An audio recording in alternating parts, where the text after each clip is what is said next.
Yeah, it's called the Hangover. The day after you clinch the division title, the Brewers didn't even put their Sunday lineup in, but yeah, it was a little rough out there. Brewers did lose, but we got a lot more to talk about the day after clinching the division title. We'll get to that coming up next here on Locked On Brewers.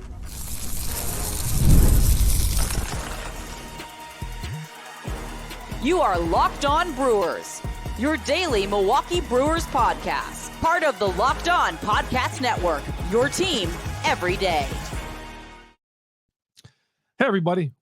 Yeah, the Milwaukee Brewers, this was expected. They went out and lost 5-1 to Arizona, and it was just kind of a lifeless game. Scoreless tie, fifth inning. Brewers with Tobias Myers gave up 3 runs there in the inning, and Brewers never really threatened.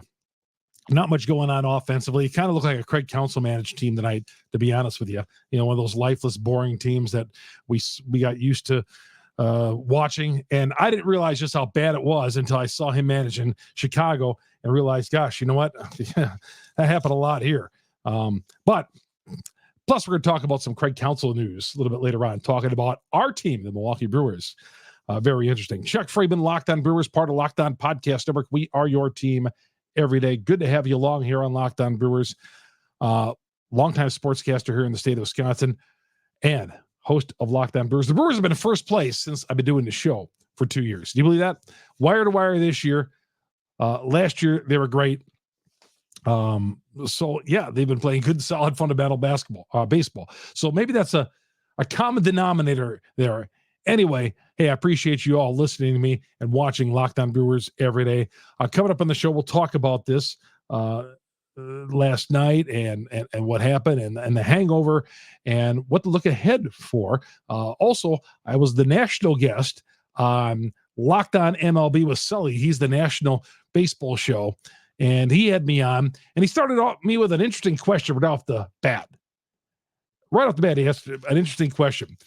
And I don't know if you've been watching Locked On Brewers as of late, but you know how I am. I'm very protective of the Milwaukee Brewers and us here in Wisconsin when we don't get our due credit. I am. You know that. Yeah, I know we've had some shortcomings with our baseball team and not getting to the postseason. And, you know, they're kind of like the lovable losers for 54 years because we haven't won anything here. I get all that. But even still, you know, there are teams out there who have not done much either who get more pub. And we hear about the same teams all the time. Yeah, Sully kind of hit me with a hot button topic for me right off the bat. Just another example of how baseball wants to market maybe 1 or 2 guys and forget about the rest of the teams in Major League Baseball. We'll get to that coming up here in a little bit. The Brewers signed up for 162, and they got to play this stretch run here. And even though they've clinched the division title, there's still a possibility of catching the Dodgers, I believe. And I know a lot of you guys were doubting that and all that.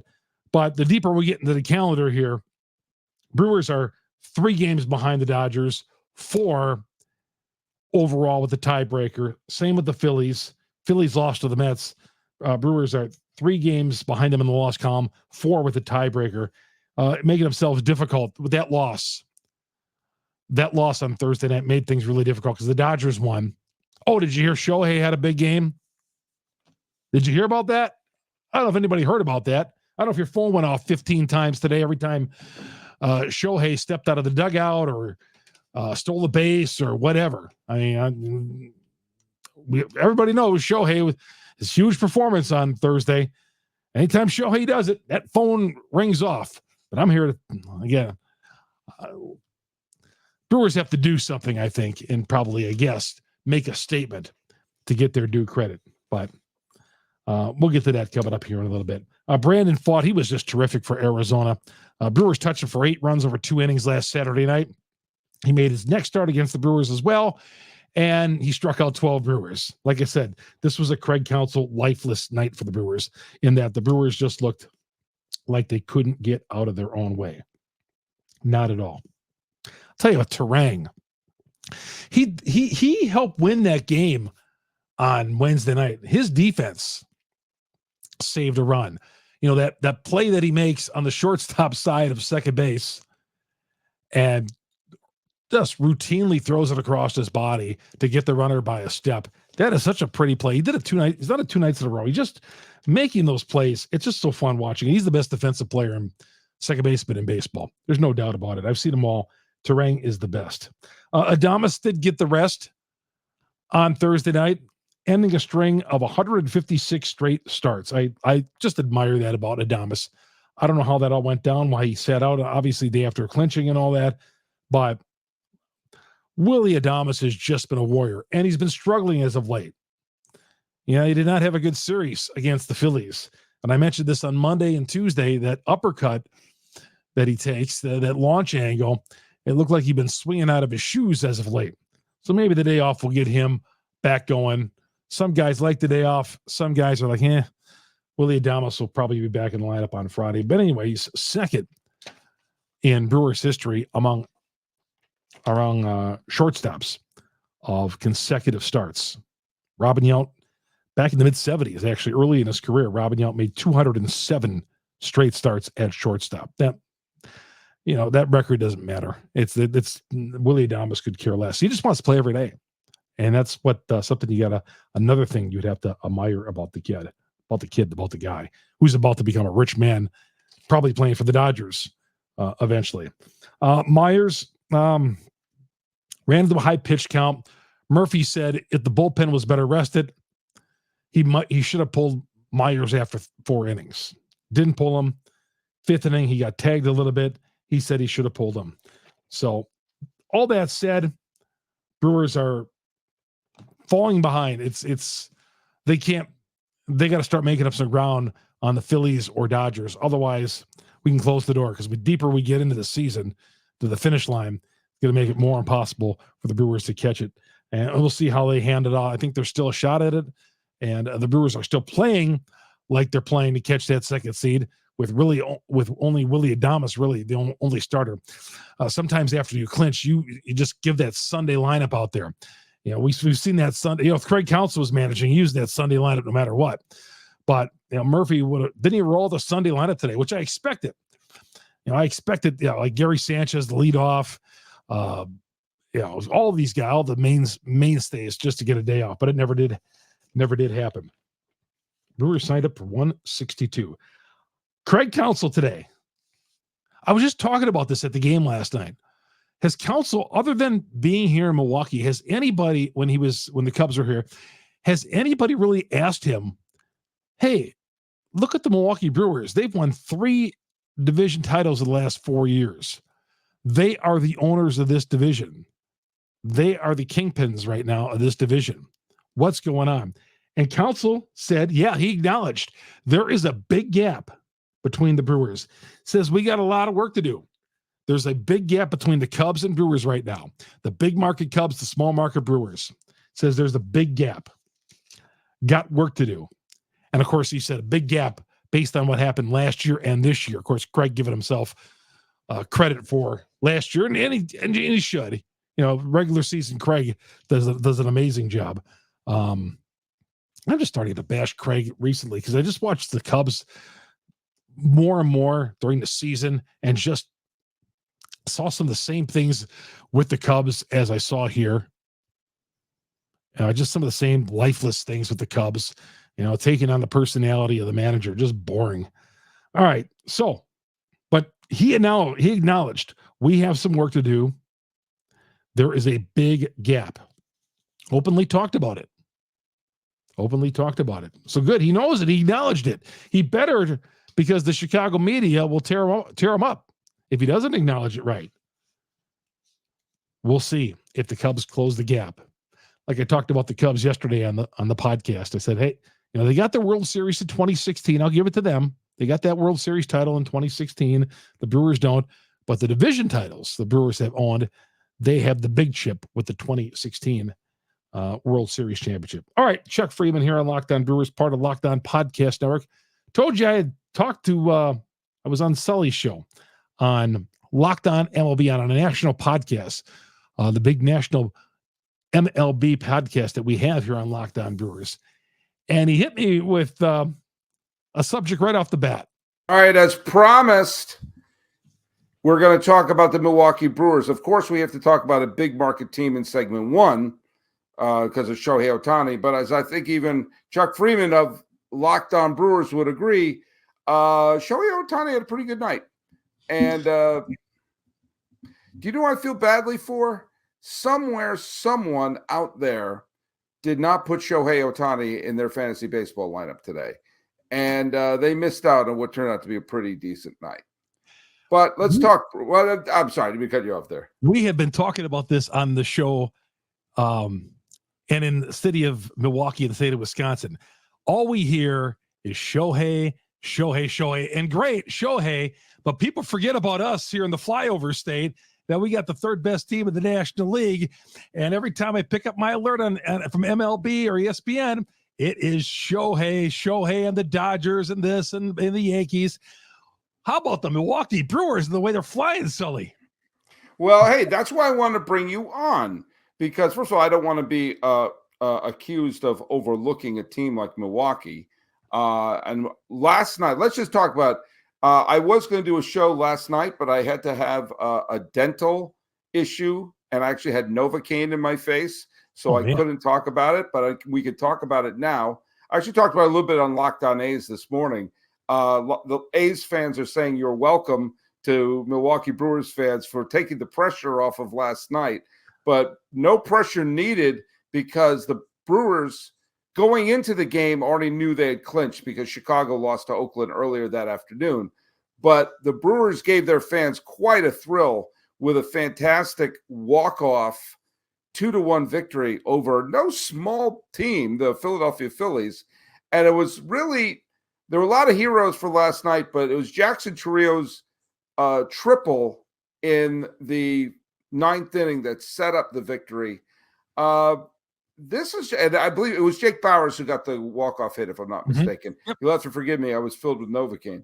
But this is not the sexiest team, not the most star-studded team, but going into the postseason, I do think the two teams that are built right now in their current state for a long run, I would say it would be San Diego and even more so Milwaukee.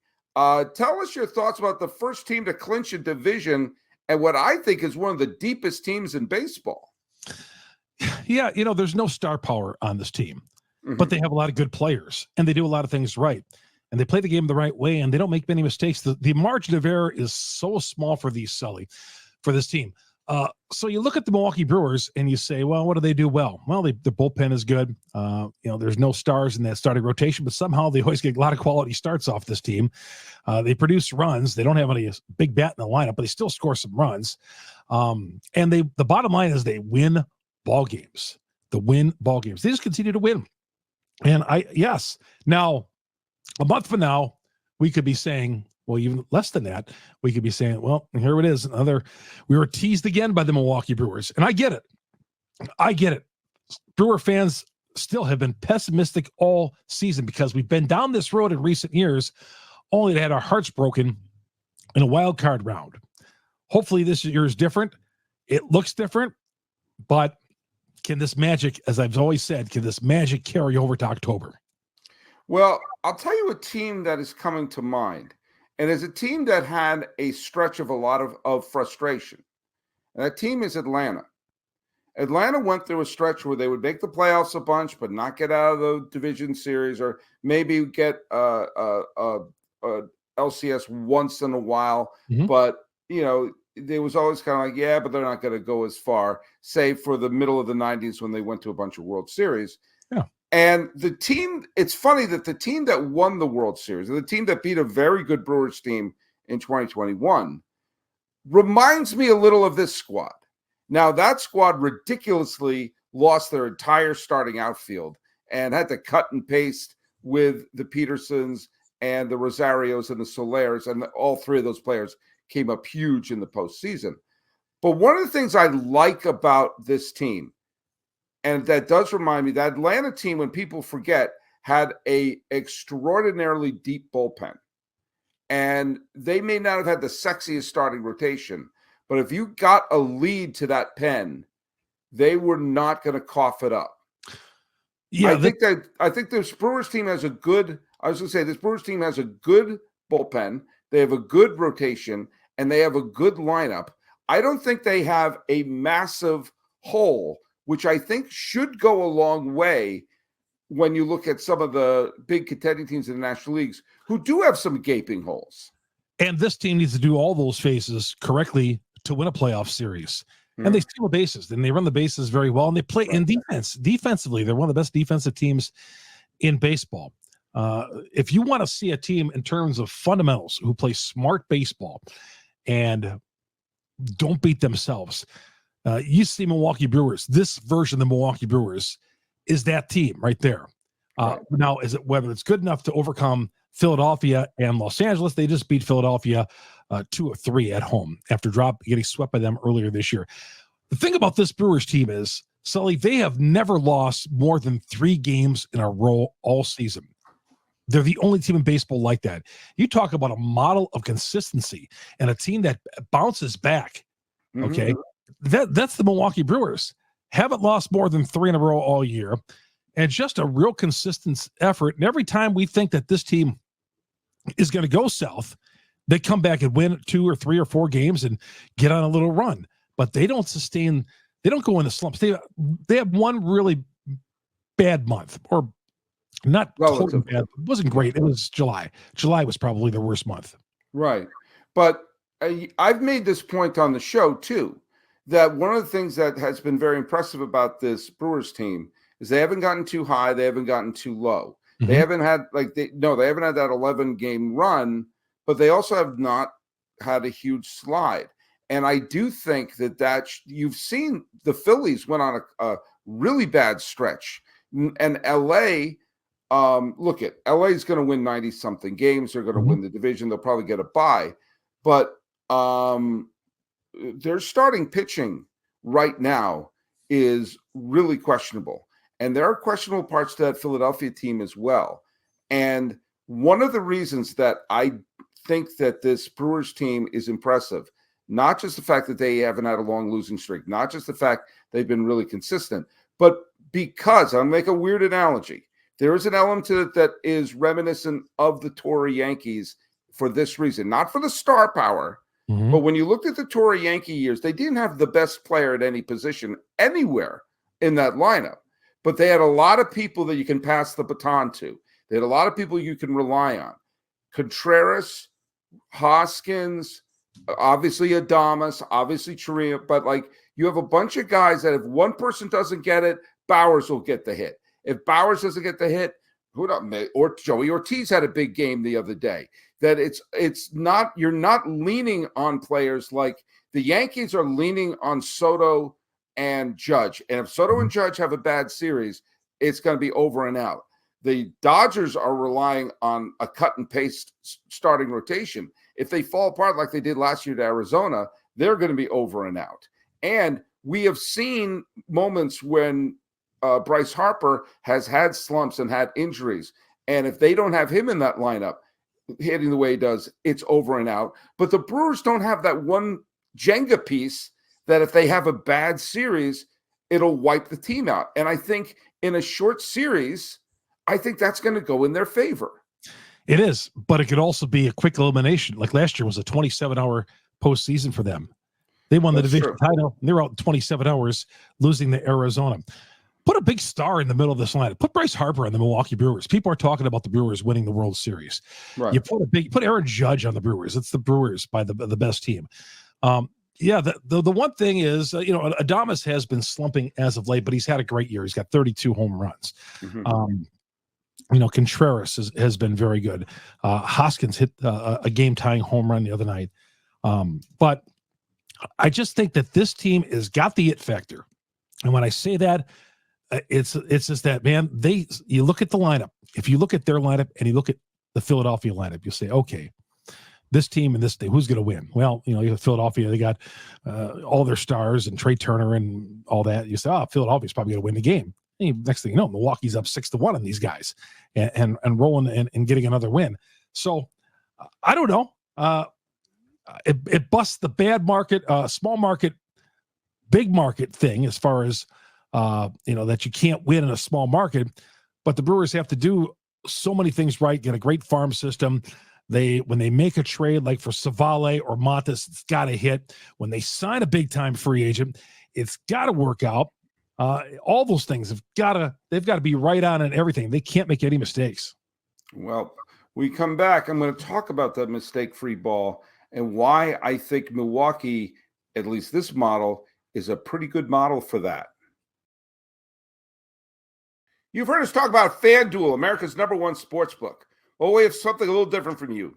Now through September 22nd, all FanDuel customers can bet $5 to get a 3-week free trial of NFL Sunday Ticket from YouTube and YouTube TV. Then with a YouTube TV base plan, you'll be able to watch every single regular season Sunday afternoon out-of-market game. All you need is a Google account and a current form of payment, and you can cancel at any time. Just visit FanDuel.com and download America's #1 sportsbook.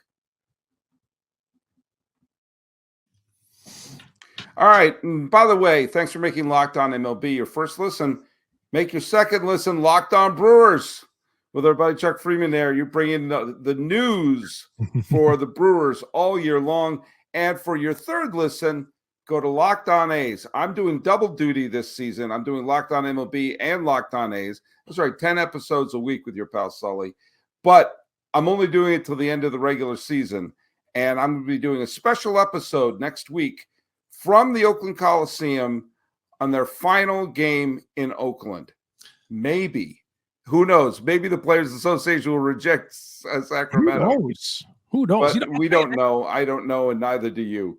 I said this about the Oakland A's, Sully, the other day, when people say, well, the Cubs are going to roll over the A's. The A's are the best bad team in baseball. When I say that, you look at their record. But, man, they got some good players on that team. They just fight, too.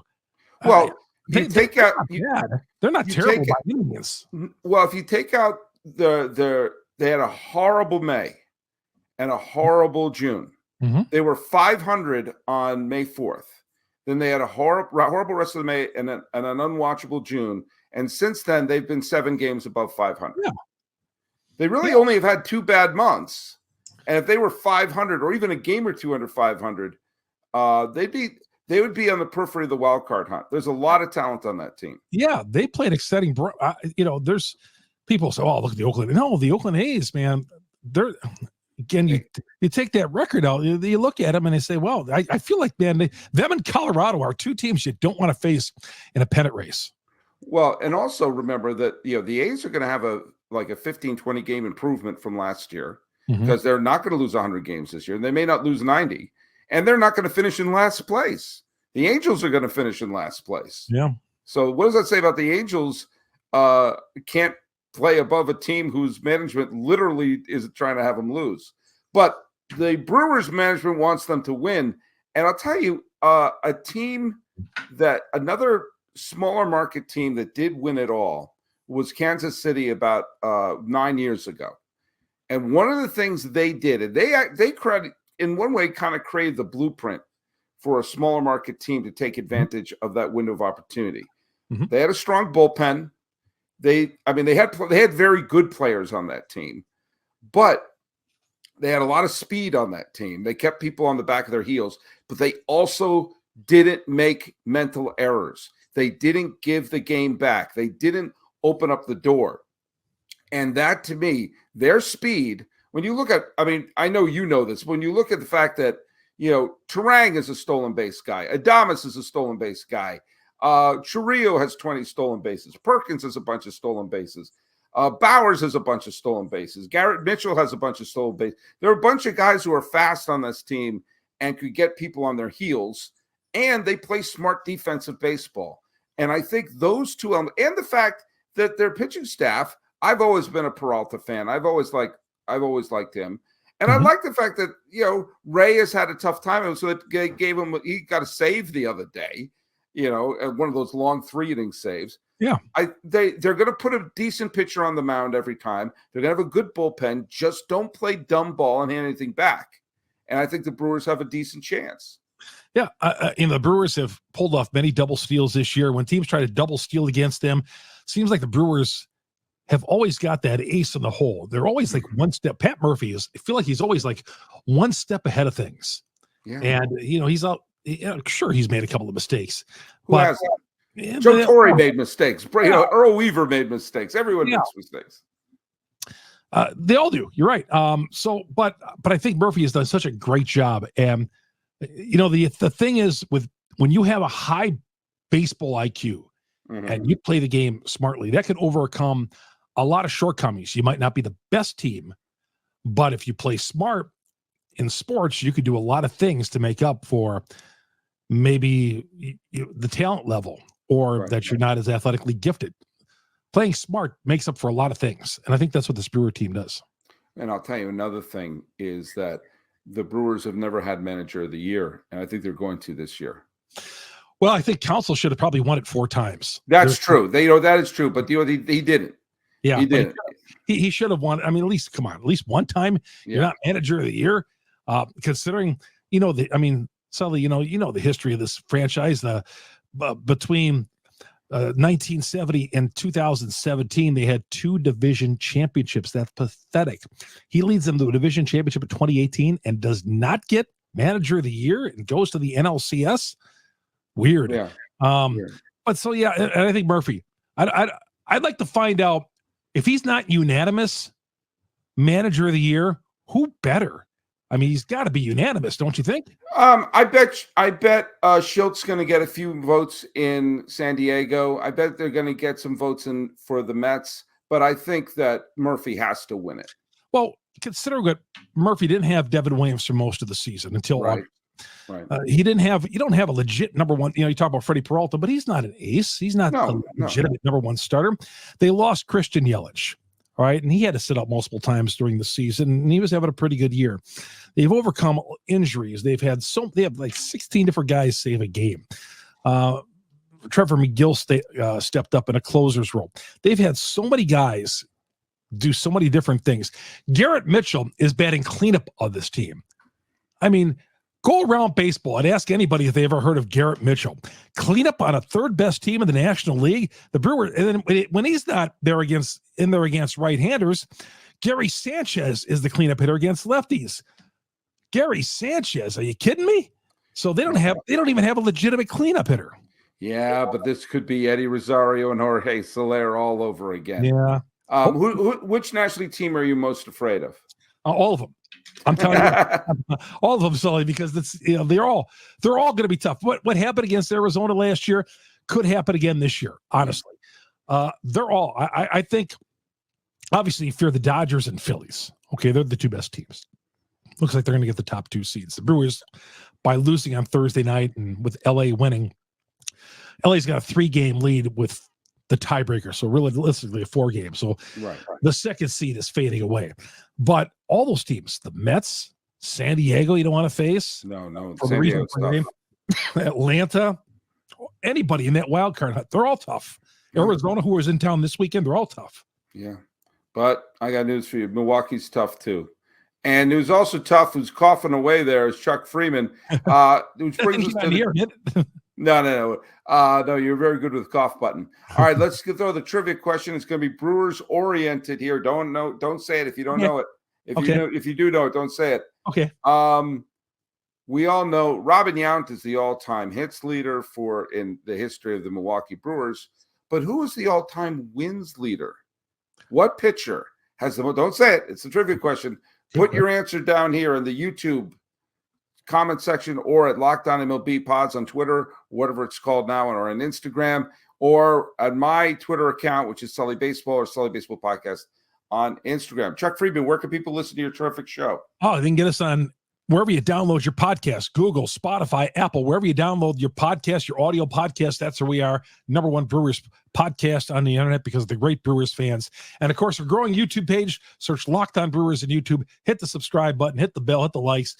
All the content, as you know, Sully, all free, all free. And as you said earlier in the show, make your first listen to Locked On MLB. For Brewer fans, make your first listen Locked On Brewers. Your second listen, Locked On MLB. At least that's what the bosses told me. and then switch over to Locked On A's, where we can say goodbye to the Oakland A's. Yes. And There are many championships won, whether it is in Philadelphia or in Oakland. And I hope they win a championship in Sacramento because that would only be fair. Talking to Chuck Freimund about the underappreciated Milwaukee Brewers, who could maybe give Milwaukee their first World Series title since the Braves did in 57. This has been a Locked On MLB, Locked On Brewers crossover. I'm your host, Paul Francis Sullivan. Please call me Sully.